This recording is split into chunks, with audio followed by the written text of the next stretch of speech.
Hey everyone, welcome to the tutorial on how to navigate your social studies class. This is going to be a great overview for new students and a good review for returning students. So we're just going to kind of go through all the buttons and make sure that you know what all these buttons are about and where to find things in your social studies class. So the first thing when you log into any class you're going to see here is the announcements page. If you scroll down, it's going to allow you to see all the information that your teachers post on a weekly basis and any other updates that they add as well. So you're going to want to make sure that you take the time to read through this information. Now, if you're first starting the class, the first place that you're going to want to get started, you probably want to figure out who your teacher is. So to find out that information, you're going to click on the Staff Information button. And you'll see that's going to give you some key info about who your teacher is for the class. You're going to find out their email so that you can contact them when you need help.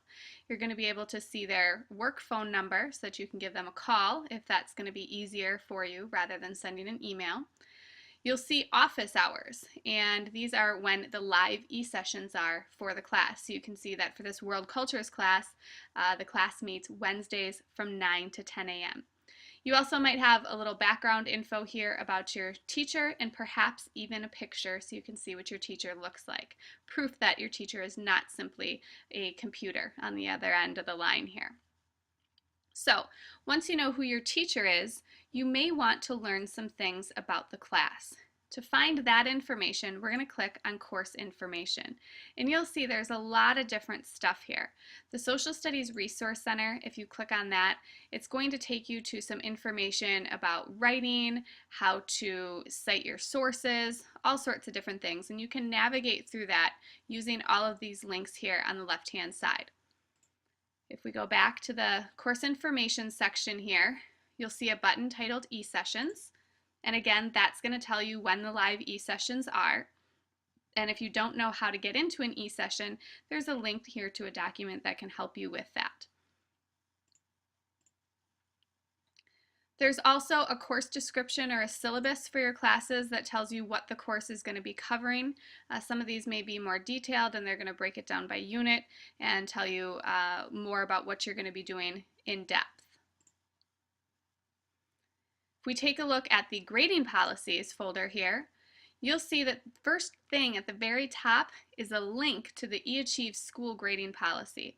So this is something that you really need to read through, and if you have questions about it, don't hesitate to contact your teacher because it's very important that you understand. If we click on this, it's going to go through all sorts of information, including our Grading for Learning program that we have implemented here in the School District of Waukesha. It's going to talk to you about the learning targets, what those are all about, how we come up with your scores of advanced, proficient, basic, minimal, or incomplete. Talks about target grading and trends. And as we scroll down here, you're going to see that there is a matrix for how to determine your final semester grade based off your target scores for your classes.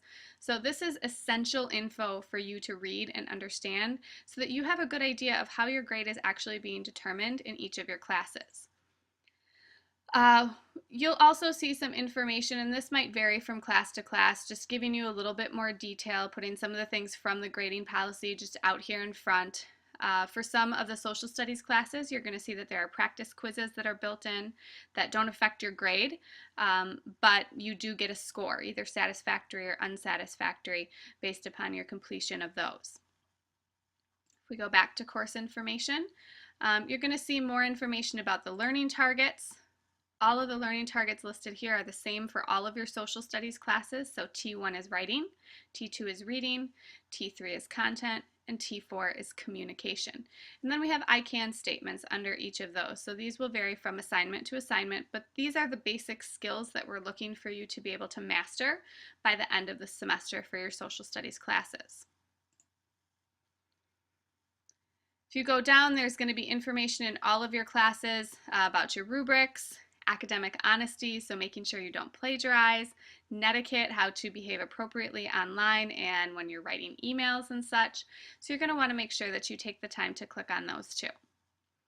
So now that we know who our teacher is, now that we know a little bit more about the class and some of the school policies, now we really want to dive into the class itself. The key thing that you're going to need to follow this semester is the PACE chart. And when you check this out, you'll see that everything's broken down week by week. Assignments that are in red will be graded in the grade book. All right, so these are the things that are going to determine your trend grades for each of your targets, which will then be used and calculated with that matrix to determine your grade for this semester.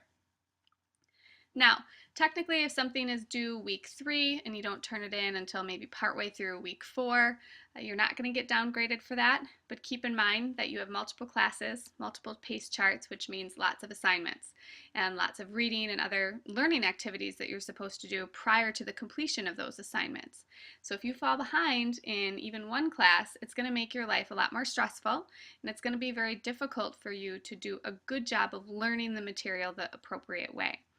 So that means you want to try to stick to the PACE chart as close as you can. If you want to and are able to, you can always work ahead, but keep in mind when teachers are conducting their live e-sessions that the e-session for week 3 is going to cover the material for week 3, even if you're already working on week 4 or week 5.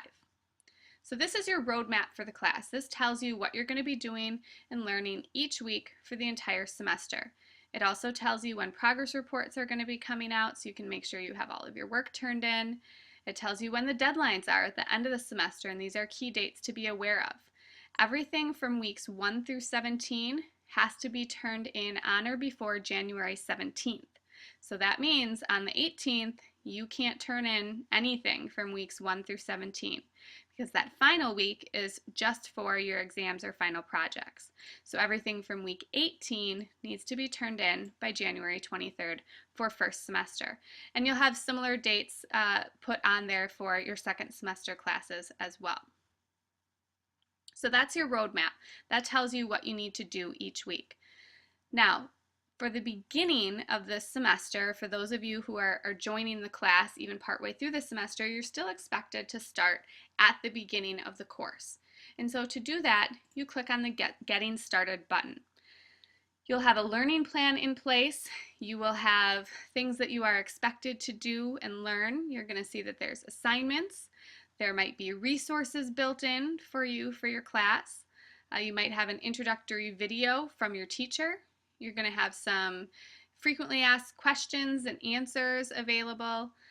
You're going to have some information on how to use Google Drive. So if we click on this folder, there's various videos that explain how to do different things with Google Drive and Google Docs. So you want to check those out as well. And then you'll see that there are assignments in place as well. If you scroll down in your class, you will find that there are links to assignments. So here's a link for a discussion board assignment where you're supposed to introduce yourself in that Getting Started week. And to do a discussion board, it's very simple. You just click on that discussion board name and it brings you to the discussion board. To add your own post, you simply click Create Thread, and that allows you to type in a subject, type in your message, and then submit. And then you will have posted to that discussion board. As a tip, it's usually a good idea to either copy whatever you put in this box before you hit submit so that in case there's a glitch with the system, everything isn't lost. Or you can always type it up in a document or a file that gets saved. If we go back to the discussion board, you are also expected to reply to other students. So to read another student's thread, you would simply click on the title, read, and then you can hit reply. Don't hit email the author because then the teacher isn't going to see that and you won't get credit for your reply. So you hit reply, that gets posted publicly to the discussion board as well, and then you're all set. In the how-tos button over here, there's more information about how to do discussion boards. There's a screencast for that, so check that out also. If we go back to Getting Started, you'll also see that there might be a quiz in your class. And to complete a quiz, again, you just click on the assignment name. You'll see the instructions. You click Begin, and then the quiz is there for you. You can go partway through the quiz and maybe you need to take a break or have lunch, and if you save each of your individual answers, those will be saved for you, and you can come back and work on it at a later time. And so you would save all your answers, and when you're ready to actually turn it in, that's when you hit Save and Submit. So that takes care of week 1. But where do you find the rest of your assignments for weeks 2 through 18 on the PACE chart? Well, those are found in the Lessons button. And you're going to see that those are broken up depending on the class by units and then maybe by weeks or by topics in the textbook, but everything that you need is here. So for example, if I click on Unit 1 in week 2, here's the information for week 2, the learning targets, the main ideas, things that you're going to do, a little built-in movie to watch, and then your assignment. The assignments you guys are going to be creating primarily using Google Docs, unless you have another program like Microsoft Office or LibreOffice on your computer. You're going to be using Google Docs to do that, and again, you should check out those tutorial videos for that information. Once you have completed the assignment, again, to submit it, you just click on the assignment name, and you're either going to attach your file using the Browse My Computer button, or you can copy and paste the share link for your Google Doc right here in the comment box before you hit submit. Other buttons that we have here in the class, live e-sessions. This is the button that you click to go to those weekly live classes that your teacher holds. And you just click on the live e-sessions button and you'll see a link that you have to click and join. If you can't attend an e-session or you want to watch something for review, you're just going to go to the recorded e-sessions button. And here you can see links for the various weeks. Collaboration typically is going to take you to discussion boards and wikis that your teacher has built into the class, so it's just another way to get to them.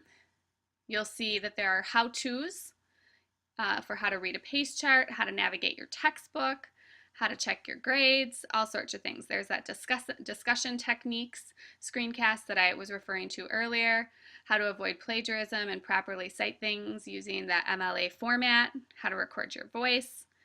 And if we scroll back over here, your classes will typically have a websites button too that will give you websites that are important for that content area, that particular class. And the last thing we have to look at over here is your textbook button. This tells you what your textbook is. There will be instructions for how to access your textbook. And again, if you're having trouble figuring out what to do with your textbook once you are logged in, you can reference that navigating your social studies textbook video in the how-tos button.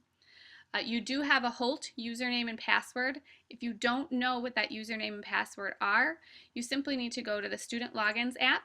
And here's where you would log in using your eAchieve username and password, and then it's going to bring you to a screen that allows you to see what your username and password is for your school account, for your email, for your textbooks, and any other course-specific resources that may be out there.